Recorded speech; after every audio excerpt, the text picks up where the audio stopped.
If you were hoping to play Archeage II in 2024, I have really bad news.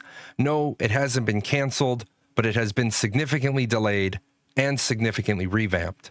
To talk about the delay first, if you did not see the February 8th update, you will see right here that Archeage II, the MMORPG, is a global region release and now post 25. So what does that mean? It means it's not going to happen this year, and it's not going to happen next year.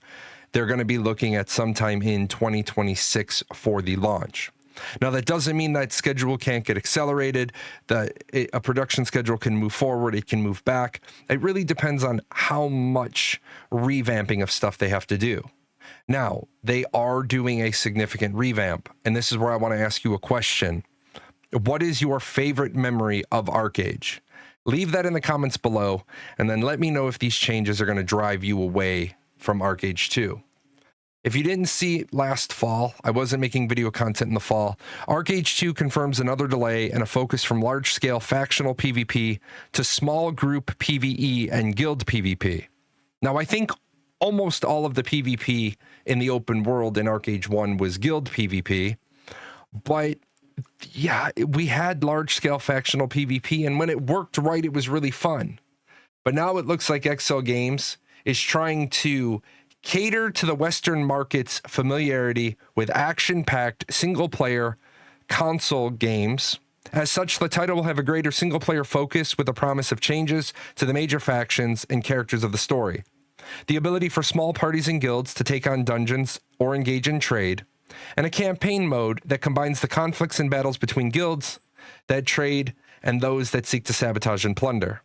Now, I think this is really cool, and I think there's some really strong ideas here, but I'm really worried about this idea that we're catering to single-player-based console games. In another article that went into some more depth, it talked about the predecessor's trade system, so the famous thing that we did with trade runs, by allowing players to set up caravans alone, in small groups, or in raids. Now, I will say one of the greatest features of Archeage 1 was the ability to run trade runs. I remember early on launch going to Friedrich Isle because it was the greatest source for Guild of Stars. I remember before they made the changes where you had to go to specific places for rock salt or charcoal stabilizer or crystal essence or the dragon thing on Friedrich if you wanted those instead. And then we turned into this cargo where you had to take certain things to a building and then it spit out cargo and then you took that across the ocean. And every time it seemed like they were trying to take the PvP out of the trade runs. And now it seems like for the next iteration of this game, what we're really getting is trade runs, but then single player combat or single player content and small group content.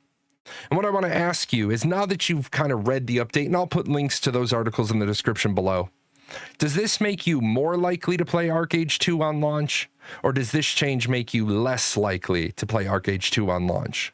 Leave those answers in the comments below, and I will see you next time.